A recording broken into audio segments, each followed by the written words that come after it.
like a pretty kind of shit. Yeah. Steaming pile of shit, right? Yeah. Yeah, the stagflation crisis was all in, that was deepening, where we had high unemployment, high inflation.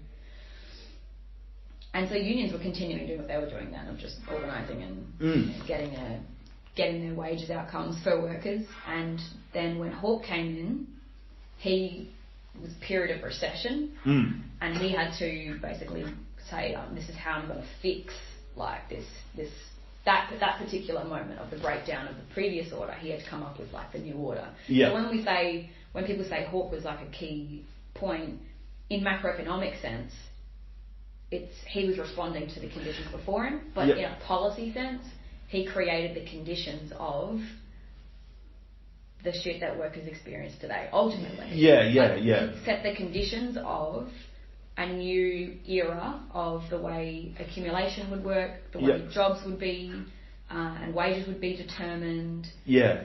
And I think, because I'm trying to like synthesize some sort of broad sweeping narratives here, but I think what workers experience today is a product of many of the things that were set in motion, decisions set in motion in that period. Privatisation, enterprise bargaining, exactly. a whole lot of things. Well, I mean, first and foremost, like the first piece of work was to the Prices and Incomes Accord. Yeah. So what you had in '83 was a recognition of this sort of looking at the stagflation crisis and being like, all right, rather than put government spending into the economy, which would have relieved everything. Yeah. With, controlled, right? The response of essentially, of the Hawke government was to accept that very neoliberal idea that the way to deal with inflation is to cut wages. Yeah. So basically the cost of the entire transition to a new time pivoted on cutting government spending and cutting wages. Yeah. Which of course disproportionately hurt workers. I mean, unemployment went down because we had high unemployment. So that was one measure. But today, unemployment's low. Right? So that's something I find I'm doing in media all the time, is unpicking this. We still have this narrative in the media of like, oh, well, great, unemployment's down. That's great, guns, that's good. It's just like, why is it good? Is just more jobs good? What are we talking about? Like, what are the wages? Okay, we're in a wages crisis. Slower sustained pace of wage growth since the Depression. Is that right? The last 10 years are worse than the 70s in terms of real wages as well, or both wages and real wages. So in wages it would be, wouldn't it? Because they're like tiny increments. So in terms of the nominal increase in wages, we're experiencing the slower sustained pace of growth, and that it's stagnant. If you look at real wages, taking in cost of living into account, we're flat or declining. And this is the thing, is our measures of wages growth are also like quite limited. It's based on what the ABS gives us. You would have heard of the WPI. Do you know about this? I know of the It's a kind of like an index kind of thing, isn't it? It's like this. It measures it like CPI. It takes a basket of jobs and measures the wage inflation of that basket of jobs over time. But I mean, there's heaps of reasons why that would miss actually what's really going on, because the basket of jobs has changed so dramatically over time. So if you're measuring like a bunch of full-time and like a little bit of part-time work, but actually we have one of the highest rates of part-time work in our history right now. Very high underemployment, casual insecure jobs, gig work. There are a lot of measures of the explosion of insecure work which would not be captured in the WPI. So it's fair to say if we're looking at like, what is it, 1.2% growth last quarter, but don't. That's all right. Check that. That's all right. I'll check all the. You just feel free to. I'll check all the data as well. Anyway. Cool. Then, if you were to include, I'm just thinking, because we've got some measures of earnings for.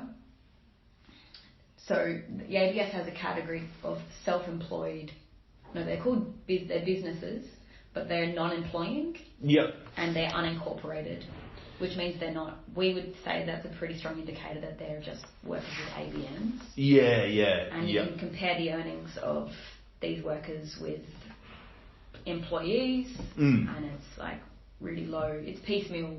It's second and third jobs. It's like are they almost categorised as micro businesses though, or is it kind of micro businesses employ 0 to 4 people? Yeah. So there's ABS organises the data with employing and non-employing. Yep. In the non-employing area, you there's something like more than 200,000 or like maybe you're right, micro businesses.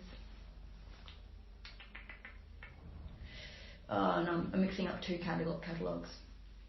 So there's in the business count stats, there's non-employing and then employing. In the non-employing businesses, you do have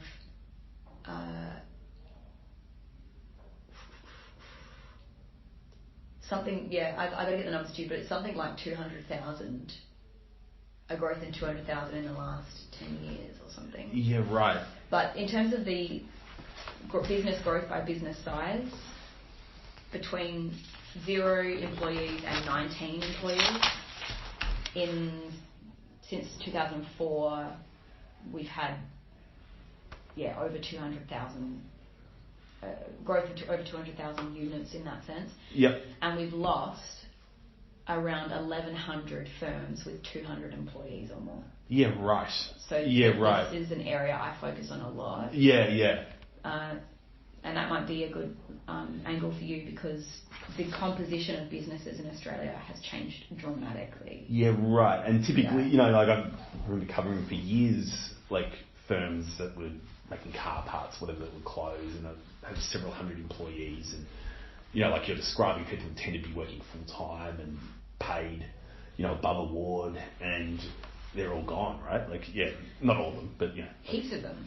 Yeah, and there are some small manufacturing outfits, but they can't upgrade because we have no policies, industry policies to support, them to expand, to link them into other markets, to provide domestic industries that they can actually supply for.